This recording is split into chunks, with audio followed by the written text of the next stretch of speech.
Muy buenos días, jóvenes estudiantes de la carrera de Derecho. De nueva cuenta es un placer y un gusto saludarlos. El día de hoy estaremos aprendiendo algunos conceptos que creo que serán de mucho interés para ustedes. Dentro de estos conceptos vamos a ver lo que son las garantías individuales, que al final de cuentas es lo que muchos queremos conocer, aprender, queremos saber más de nuestra Constitución, ya no desde un punto de vista tan histórico, sino que desde un punto de vista ya más práctico. Todos tenemos urgencia para llegar a la práctica, pero antes de llegar a esa práctica también debemos de conocer los fundamentos que van a regir nuestro procedimiento. Vamos a ver de que nuestra Constitución de 1917, que hasta la fecha continúa vigente, está compuesta por 136 artículos divididos en 9 títulos, los cuales también se encuentran subdivididos en capítulos. La Constitución Política de los Estados Unidos Mexicanos está conformada por dos partes, conocidas como la parte dogmática y la parte orgánica. La parte dogmática de la Constitución Política se refiere a aquellos preceptos mediante los cuales se conceden derechos a los gobernados y que implican espacios mínimos de la libertad protegidos de la afectación por la función autoritaria. Esta parte dogmática es lo que comúnmente conocemos como las garantías individuales de los ciudadanos mexicanos. La Constitución incluye estos derechos en su primera parte, que ya hemos dicho que es la parte dogmática, del artículo primero al 29. Vamos a ir leyendo un poco estos artículos, cuando menos en la parte medular, para ir conociendo cuáles son las garantías, porque hemos escuchado mucho el derecho de petición, la garantía de audiencia y el debido proceso. Hemos escuchado la libertad de expresión, la libertad de imprenta, pero lo importante es que debemos de conocer qué artículo constitucional da origen a estas garantías individuales. Por lo tanto, les suplico que ahorita que iniciemos, tomen su Constitución Política de los Estados Unidos Mexicanos y vayamos dándole seguimiento. Como le decía yo, tenemos que ir leyendo al menos la parte medular de cada artículo para poder identificar qué garantía se encuentra establecida en el artículo. Iniciaremos con el artículo primero, que como podrán ustedes ver cuando puedan tomar su Constitución, a la letra dice: en los Estados Unidos Mexicanos, todas las personas gozarán de los derechos humanos reconocidos en esta Constitución y en los tratados internacionales de los que el Estado mexicano sea parte, así como de las garantías para su protección, cuyo ejercicio no podrá restringirse ni suspenderse, salvo en los casos y bajo las condiciones que esta Constitución establece. Las normas relativas a los derechos humanos se interpretarán de conformidad con esta Constitución, con los tratados internacionales de la misma materia, favoreciendo en todo tiempo a las personas la protección más amplia. Esta parte del artículo primero constitucional nos refleja, ¿sí?, que establece los derechos humanos en favor de las personas, pero en en su cuarto párrafo dice: está prohibida la esclavitud en los Estados Unidos mexicanos.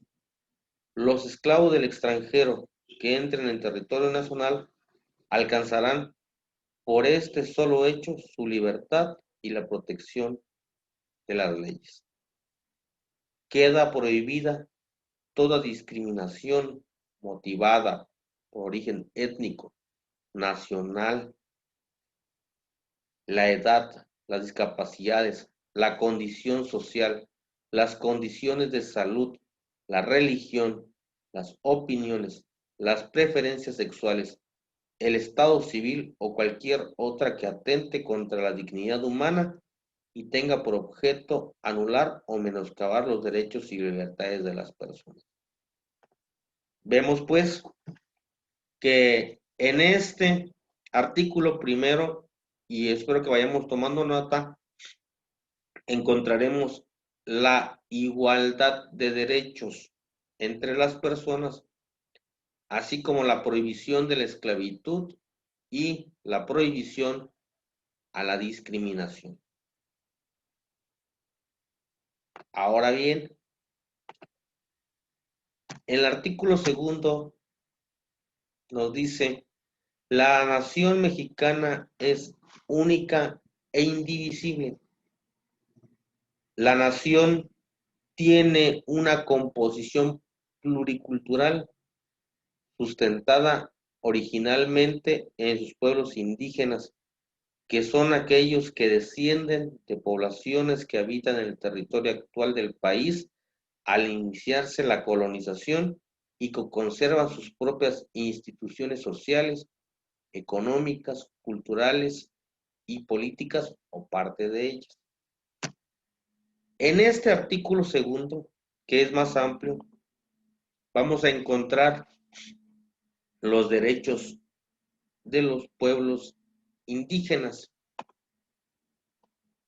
En estos derechos se contempla, ¿sí?, la diversidad y el respeto a los usos y costumbres de dichos pueblos indígenas.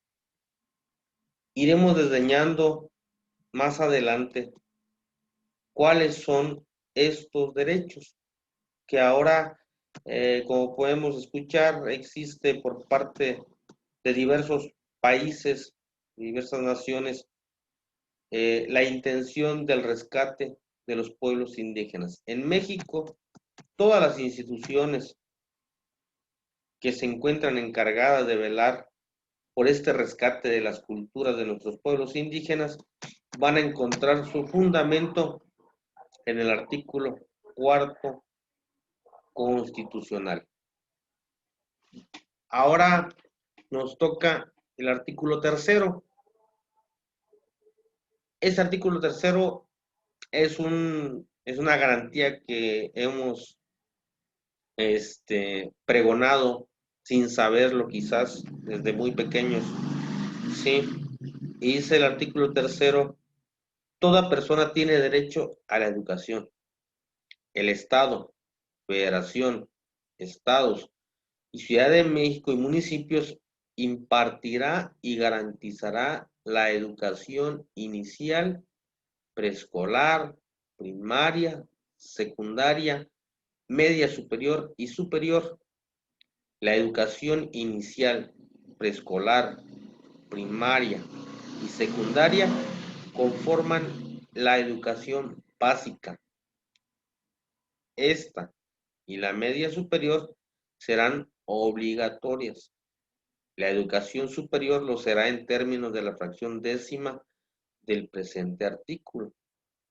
La educación inicial es un derecho de la niñez y será responsabilidad del Estado concientizar sobre su importancia. Aquí vamos a encontrar el derecho a la educación. Ha estado muy de moda la famosa reforma educativa. Todas las leyes secundarias, todas las reformas que han existido ahorita, devienen de este artículo tercero. El artículo tercero podemos decir, ¿cómo pueden venir tantas leyes o tantos argumentos de un artículo tan básico? Pues el artículo tercero da origen a ese derecho a la educación. Y a partir de ahí, ¿sí?, vienen las leyes secundarias y terciarias. Nos vamos al artículo cuarto. En este artículo vamos a encontrar la igualdad de género, porque es claro su primer párrafo: la mujer y el hombre son iguales ante la ley. Esta protegerá la organización y el desarrollo de la familia. Toda persona tiene derecho a decidir de manera libre, responsable e informada sobre el número y el esparcimiento de sus hijos. Toda persona tiene derecho a la alimentación nutritiva, suficiente y de calidad. El Estado lo garantizará. Pero también en este artículo vamos a encontrar el derecho a la protección de la salud. Y esto lo podemos ver en su quinto párrafo. Toda persona tiene derecho a la protección de la salud. La ley definirá las bases y modalidades para el acceso a los servicios de salud y establecerá la concurrencia de la Federación y las entidades federativas en materia de salubridad general, conforme a lo que dispone la fracción 16 del artículo 73 de esta Constitución. La ley definirá un sistema de salud para el bienestar con el fin de garantizar la extensión progresiva, cuantitativa y cualitativa de los servicios de salud para la atención integral y gratuita de las personas que no encuentren seguridad social. Podemos seguir leyendo. Este es un artículo bastante amplio, pero que en su parte medular encontramos que regula, ¿sí?, las garantías de la igualdad entre sexos, géneros, establece el derecho a la salud, el derecho a un medio ambiente saludable y el derecho de la vivienda de los niños, así como el apoyo que el Estado debe de otorgar en favor de personas con capacidades diferentes. El artículo quinto de nuestra Constitución establece: a ninguna persona podrá impedirse que se dedique a la profesión, industria, comercio o trabajo que le acomode, siempre y cuando estos sean lícitos.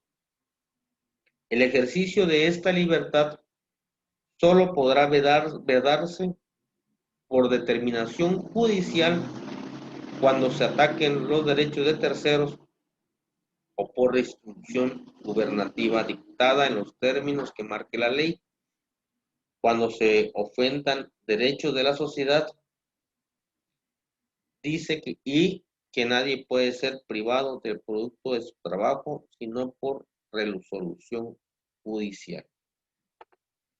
En este artículo encontramos la libertad del trabajo, ¿sí? Encontramos la prohibición de trabajos obligatorios, los servicios públicos obligatorios y los límites de la libertad contractual. Este es también un artículo muy pregonado en muchos ámbitos.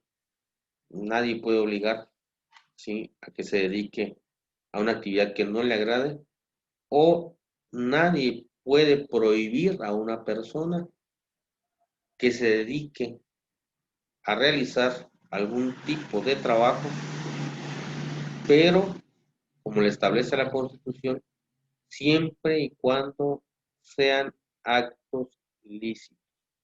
Por ejemplo, una persona que desea vender pues taquitos en la calle, si bien es cierto, tiene la libertad del trabajo, también no lo puede hacer de forma arbitraria, es decir, que va a ocupar la vía pública y que al momento de ocupar la vía pública llegue la autoridad municipal y le diga: señores, disculpe, pero usted no puede realizar esta actividad en este espacio público,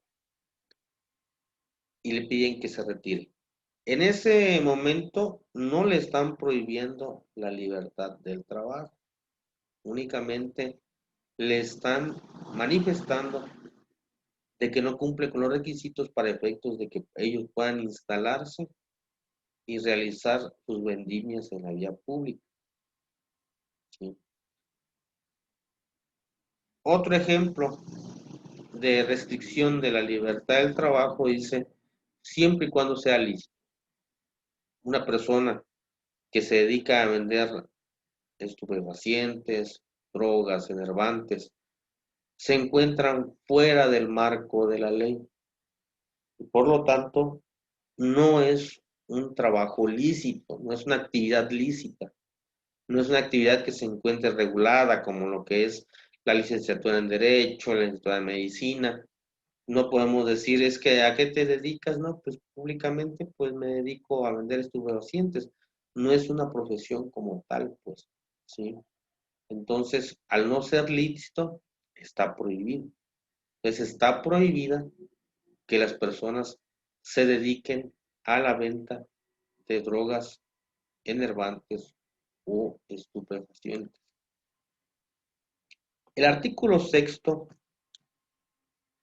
es un artículo que ha sido de gran relevancia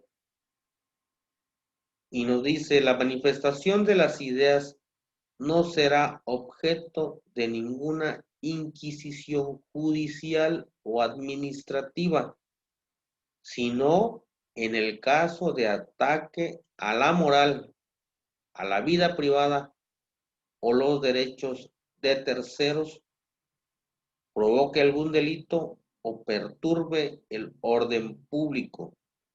El derecho de réplica será ejercido en los términos dispuestos por la ley. El derecho a la información será garantizado por el Estado. En este artículo encontramos la libertad de expresión en su primer término. La libertad de expresión que ha sido una lucha de muchos grupos sociales y que han logrado esa libertad de poder expresarnos de forma pública sin temor a una represión. Esta libertad de expresión se encuentra también con limitaciones lógicas, obviamente. Podemos expresar libremente nuestras ideas en contra del gobierno y decir: no estoy de acuerdo con las políticas públicas, no estoy de acuerdo de cómo hoy se está realizando la distribución de los recursos, en fin. Esa es una forma en la cual nosotros podemos expresarnos y sin que se nos imponga una restricción. Una forma de la cual no se debe de realizar la libertad de expresión es incitando a la violencia. Es decir, señores, no me encuentro conforme con la forma del gobierno que actualmente estamos viviendo. Es un decir, no estamos manifestando nada políticamente. Y por lo tanto, los invito a que hagamos destrozos en las instituciones públicas y, y de esta forma eh, atacar al gobierno. Así como comentábamos de que la incitación a la violencia es una limitante hacia nuestra libertad de expresión. También encontramos una limitante en la cual ésta no debe de dañar a la buena imagen de las personas, no debe de dañar, no debe de incitar al desorden social. Y también encontramos el derecho al acceso de la información. Esto del derecho al acceso a la información es un tema bastante novedoso, es un tema que el día de hoy lo encontramos publicitado en las redes sociales, en televisión, radio, que nos dicen que tenemos derecho al acceso a la información pública, siempre y cuando ésta no se encuentre restringida o no tenga el carácter de confidencial. Así pues, eh, en el próximo artículo, que es nuestro artículo séptimo, vamos a encontrar una garantía muy importante y que es nuestra libertad de imprenta, ¿sí? Y la encontramos establecida en este artículo que dice: es inviolable la libertad de difundir opiniones, información e ideas a través de cualquier medio. No se puede restringir este derecho por vías o medios indirectos, tales como el abuso de controles oficiales o particulares, de papel para periódicos, de frecuencias radioeléctricas o de enseres y aparatos usados en la difusión de información o por cualesquiera otros medios y tecnologías de la información y comunicación encaminados a impedir la transmisión y circulación de ideas ni opiniones. Ninguna ley ni autoridad puede establecer la previa censura ni coactar la libertad de difusión, que no tiene más límite que los previstos en el párrafo del artículo 6º de esta Constitución. En ningún caso podrán secuestrarse los bienes utilizados para la difusión e información, opiniones e ideas como instrumento del delito. Así es también, señores, la libertad de imprenta es el resultado de una lucha social muy ardua por grandes personajes que lograron evitar la censura de los medios de comunicación con antelación, y en los gobiernos autoritarios esta libertad era perseguida, esta libertad era asediada, y los grandes escritores de esa época que iban en contra de las ideas del gobierno pues sean reprimidas, llegando hasta su asesinato, desaparición, eh, y que con el paso del tiempo y gracias a esta pugna que realizaron estos grandes hombres y mujeres, se logró esta gran garantía, que es la libertad de imprenta. Nos dice que también tiene restricciones esta libertad de imprenta, también tiene las mismas restricciones del artículo sexto, no podemos incitar a la violencia, no podemos hacer daño con esta libertad de imprenta a las personas en su vida privada, ¿sí? Estas son las restricciones que tiene nuestra libertad de imprenta. El artículo octavo es un artículo que vamos a utilizar constantemente y debe estar dentro de su catálogo de artículos favoritos, porque es en este artículo en el cual nosotros siempre vamos a poner como encabezado de nuestros escritos que dirijamos hacia las autoridades. Es el artículo octavo en el cual se fundamenta nuestro derecho de petición.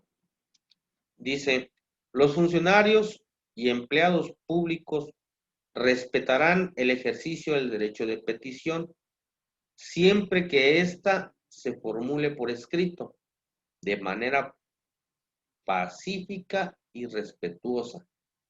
Pero en materia política, solo podrán hacer uso de esos derechos los ciudadanos de la República. Aquí esta fracción es muy importante, este párrafo es muy importante. A toda petición deberá recaer un acuerdo escrito de la autoridad a quien se haya dirigido, la cual tiene la obligación de hacerlo conocer en breve al peticionario. Vamos a hacer un pequeño ejemplo. Cuando nosotros pues vamos a solicitar digamos alguna copia de algún documento que se encuentre digamos en el registro público de la propiedad y el comercio, muy aparte del reglamento que rige a esta dependencia, ¿sí? Vamos a encontrar que debe ser, como ejemplo, por medio del presente escrito y con fundamento del artículo octavo constitucional, vengo a solicitar, se me expían copia certificada de la escritura pública, registrada bajo el número tal, de la sección tal, con fecha tal. Entonces, el artículo octavo va a ir antes que los artículos de las leyes secundarias. Esa es la importancia de este artículo que nos da el derecho de petición. Y en el segundo párrafo nos dice algo muy importantísimo, que a toda petición debe de caer un acuerdo escrito. ¿Sí? Supongamos y nos mantengamos en el mismo ejemplo de la solicitud al registro público. Si las copias no se nos pudiesen dar porque no existe el archivo, el documento, el delegado del registro público deberá de manifestarnos esa situación por escrito. Para lo regular manifiestan eh, de una revisión minuciosa en los archivos que obran en este registro público del Poder del Comercio, se pudo lograr que no se encontró el documento solicitado. Ahí está el acuerdo. Si nos vamos a materia de litigio, el artículo octavo debe funcionar en todos los escritos, ¿sí? En segundo párrafo debe de establecerse, ¿no? Que por medio del presente curso y con fundamento en el artículo octavo constitucional, así como los artículos, ya vamos a poner los artículos de la acción que vayamos a intentar, en la vía ordinaria civil, en la vía mercantil, vengo a demandar. Establecemos la demanda, la presentamos ante el juzgado y el juzgado sí le llama acuerdos, ¿sí? A las resoluciones que emiten posterior a cada escrito que se interpone ante ellos. Y debemos ir aprendiendo los términos. Se interpone. Ante los juzgados, los escritos se interponen. No se meten, como comúnmente dicen, ¿no? Vengo a meter un escrito, o ve a meter un escrito, no, es interponer. Vengo a interponer un escrito, una demanda, ¿sí? Y el oficial de partes va a recibirlo, se lo va a turnar a la secretaría que corresponda y la secretaría, acorde al Código de Procedimientos Civiles, tiene un término de 3 días hábiles para efectos de emitir el acuerdo. Aquí hay otro punto importante. 3 días hábiles. Esos 3 días hábiles cambian dependiendo de la materia que estamos hablando. Cuando se trata de materia jurisdiccional, es muy común encontrar los 3 días hábiles. Cuando se trata de materias administrativas, eh, y hablamos de dependencias gubernamentales, en estos actos administrativos, infortunadamente y acorde a los criterios de jurisprudencia, dice que hasta 4 meses tiene la autoridad administrativa para efectos de dar respuesta a una solicitud, sin que este hecho provoque que la autoridad incurra en una falta de cumplimiento a este artículo 8º constitucional. Entonces, les digo, si de esta pequeña fracción, de este pequeño párrafo, ya salió tanto, créanme que el artículo 8º será utilizado por nosotros en todo momento. Es un artículo que debemos de tener presente y aprender. Es el artículo 8º constitucional que consagra nuestro derecho de petición.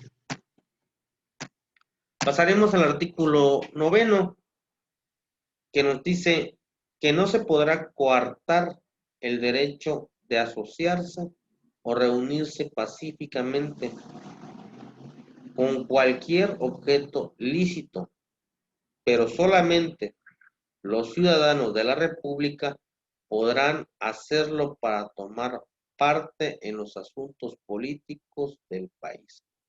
Ninguna reunión armada tiene derecho a deliberar. En el artículo 9 encontramos el derecho de asociación. ¿Sí? En este derecho vamos a encontrar, da origen a sindicatos, partidos políticos, y cualquier otro tipo de grupo social, religioso. La religión se regula en la Constitución en un artículo distinto, que es el derecho de profesar cualquier religión, pero en ocasiones grupos de diversas religiones se reúnen para llevar a cabo asambleas en el tema de religión, y eso no puede ser prohibido. No pueden decir, ¿sabe qué? No te puedes asociar con un católico porque tú eres pentecostés. No se puede prohibir ese derecho. ¿Sí? En el artículo 10 vamos a encontrar el derecho a la posesión de armas, y nos dice: los habitantes de los Estados Unidos mexicanos tienen derecho a poseer armas en su domicilio para su seguridad y legítima defensa, con excepción de las prohibidas por la Ley Federal de las Reservas para el uso exclusivo de las Fuerzas Armadas y los cuerpos de reserva, La ley federal determinará las condiciones y requisitos y lugares en que se podrá autorizar a los habitantes la aportación de armas. Ojo, señores, este artículo establece que como mexicanos tenemos el derecho a poseer armas en nuestro domicilio, pero esto no quiere decir que yo voy a salir y me voy a comprar una pistola, un calibre 22, y que la puedo tener en mi domicilio de forma indiscriminada y tener 10, 15, 20 armas. No, señores. Aquí nos dice que tenemos el derecho, pero para poder ejercer ese derecho debemos de dar cumplimiento a los requisitos que nos establece, sí, la ley federal. Es decir, antes de adquirir un arma, debemos de ver cuáles son los requisitos que nos establece la ley federal y acudir ante las autoridades competentes para obtener ese permiso de tener el arma en tu casa. La aportación de armas es un concepto distinto. Aquí nos dice el artículo 10, tienes derecho a tener arma en tu casa, mas no portarla, llevarla consigo o llevarla en tu vehículo, ¿sí? Antes decían, el vehículo es una extensión de tu domicilio. Ese criterio ha sido superado desde hace varios años y el hecho de llevar un arma en un vehículo estamos infringiendo una ley federal. Y por lo tanto, al infringir esta ley federal, pues obtendríamos una sanción. Así que jóvenes, antes de pensar en tener un arma en casa, debemos de leer la ley federal para efectos de que sepamos cuáles son los requisitos, cuáles son los pasos y acudir ante las autoridades correspondientes y de esta forma obtener el permiso necesario. La libertad de tránsito. El artículo 11 regula esta garantía individual que es la libertad de tránsito. En esta parte vamos a encontrar, entonces nos dice el artículo 11, toda persona tiene derecho a entrar a la República, salir de ella, viajar por su territorio y mudar de residencia sin necesidad de carta de seguridad, pasaporte, salvoconducto u otros requisitos semejantes. El ejercicio de este derecho estará subordinado a las facultades de las autoridades judiciales en caso de responsabilidad criminal o civil y las de la autoridad administrativa, por lo que toca a las limitaciones que impongan las leyes sobre emigración, inmigración y salubridad general de la República o sobre extranjeros perniciosos residentes en el país. Toda persona tiene derecho a buscar y recibir asilo, el reconocimiento de la condición de refugiado y el otorgamiento de asilo político se realizará de conformidad con los tratados internacionales. La ley regulará sus precedencias y excepciones. Aquí encontramos en la libertad de tránsito, que podemos viajar por nuestro territorio nacional sin necesidad de pasaporte, salvoconducto o una carta de seguridad. Lo que comúnmente es violado este artículo por las autoridades porque pues vamos viajando en un vehículo, en ocasiones nos piden que nos identifiquemos. El artículo 11 es claro, pero pues a veces ante el desconocimiento del texto de este artículo, las autoridades comúnmente infringen esta regulación. En el artículo 12 nosotros encontramos la prohibición de títulos nobiliarios, que nos dice en los Estados Unidos mexicanos no se concederán títulos de nobleza, ni prerrogativas y honores hereditarios, ni se dará efecto alguno a los otorgados por cualquier otro país. Es decir, ya no existen condes, ya no existen reyes, virreyes. Aquí estamos en una república y esos títulos no son concedidos en nuestro país. Cuando vienen los reyes de otros países, perdón, son tomados como visitantes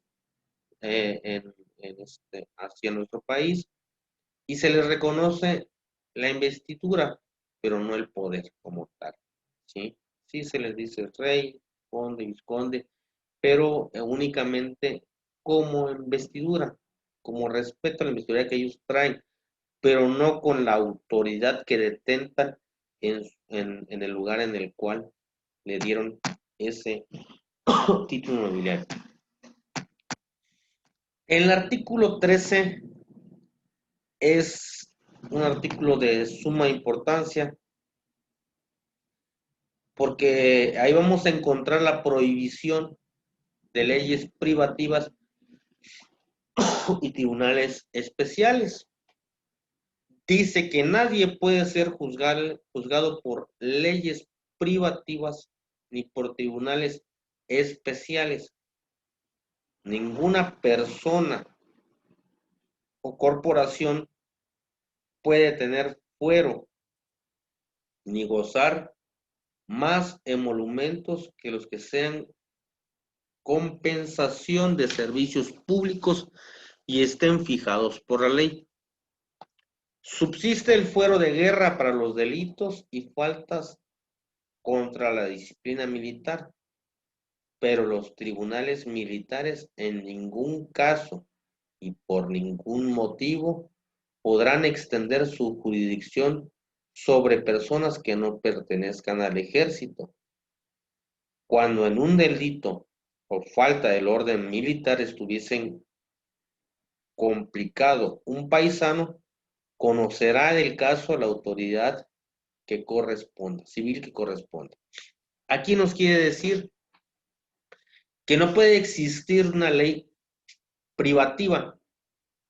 Digamos, a veces cuando nos vivimos en un ejido, cuando vivimos en alguna comunidad, más en nuestro estado, en ocasiones la comunidad llegan a acuerdos, ¿sí? Que establecen que, por ejemplo, ninguna persona puede estar fuera de casa después de las 7 de la noche y en caso de estar eh, infringiendo ese acuerdo será multado con 10,000 pesos. Esta parte es muy complicada más en nuestro estado, que encontramos muchos pueblos originarios. Este, ¿Por qué? Porque ellos tienden a decir, aquí nosotros hacemos las leyes, nosotros las hacemos cumplir. Ellos crean por usos y costumbres algunos tribunales. En algunos pueblos está, pues, tolerado, digámoslo así, ¿sí? Por ejemplo, San Juan Chamula, que tiene tribunales especiales de ancianos y tiene un propio procedimiento, pero eso es para situaciones administrativas. Aquí cuando dice que nadie puede ser juzgado, estamos hablando de acciones civiles, familiares, de acciones penales en su caso. Entonces, no puede una persona ser juzgada, por ejemplo, si cometió el delito de homicidio, no puede ser juzgado con una ley distinta que no sea el Código Penal y el Código Nacional de Procedimientos Penales. No podemos decir, bueno, cometió homicidio en el barrio San Lucas y va a ser enjuiciado acorde al código establecido por el comité del barrio San Lucas y va a ser encarcelado y va a ser encarcelado en la cárcel del barrio San Lucas, porque así lo establecieron los habitantes del barrio San Lucas. No, esa es una parte en la cual no puede ser enjuiciado por leyes que sean especiales o tribunales especiales para el caso. Entonces, pues hasta aquí vamos ya viendo 13 garantías individuales que nos establece la Constitución. Y hemos estado leyendo únicamente los puntos medulares. Eh, Quedará como actividad y y cuando digo como actividad, les pido de favor que me realicen un resumen del artículo primero al 13º, que es el que hemos visto hasta este momento para la próxima clase. Y sí les suplico que estudien, que estudien esta parte, porque el programa de actividades, el programa que nos marca la Secretaría de Educación, nos marca bastante el aspecto de enfatizar en los aspectos históricos que son de gran trascendencia para nosotros como abogados.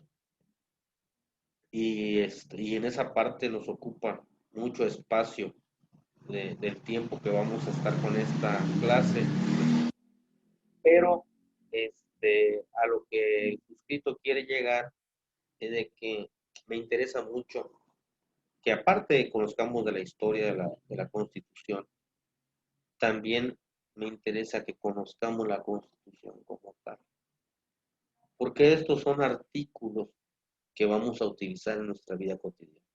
Esto sí lo vamos a aplicar diariamente.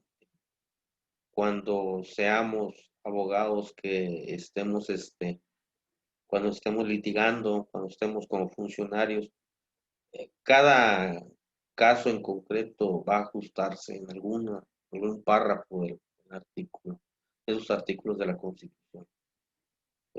Quizás sea un poco tedioso, el sistema nos está complicando el poder interactuar con ustedes. Espero que ya próximamente podamos tener las clases presenciales y de esta forma ir retroalimentándonos, ¿sí? De forma conjunta las dudas, ir solventando algunas, porque los artículos, el derecho, debemos de entender que el derecho es flexible, el derecho es interpretativo. Sí, el derecho no es la letra seca como está establecida en el texto. El derecho se puede interpretar para muchas formas y por eso cuando hay interpretación del derecho en distintas sentencias, en distintos sentidos de las sentencias, sí, tienen que crearse, ¿no? Las famosas controversias, y en esas controversias dan origen a las tesis, dan origen a las jurisprudencias. Entonces, debemos de estudiar esta parte. Sé que tienen otras materias que también les están exigiendo. Yo no quiero ser tan exigente en el tema de los trabajos, pero sí exigente en el tema de que debemos de leer, debemos de repasar estas actividades en casa y espero que podamos leer bien estos artículos, hacer el resumen a conciencia, no lo bajen de internet porque de nada les va a servir. La calificación con gusto, ¿sí? La calificación es un requisito que tienen. Aquí estamos para aprender. No lo descarguen de internet. Dense el tiempo de poder leer estos artículos, interpretarlos y tomar lo más importante que ustedes consideren. Los vamos a ir revisando e iremos, y si tienen dudas, también pueden ingresarlas en el texto para que yo pueda ir aclarando las dudas que tengan. Los aprecio mucho. Nos veremos en la próxima clase. Que tengan ustedes un muy buen día. Que Dios los bendiga.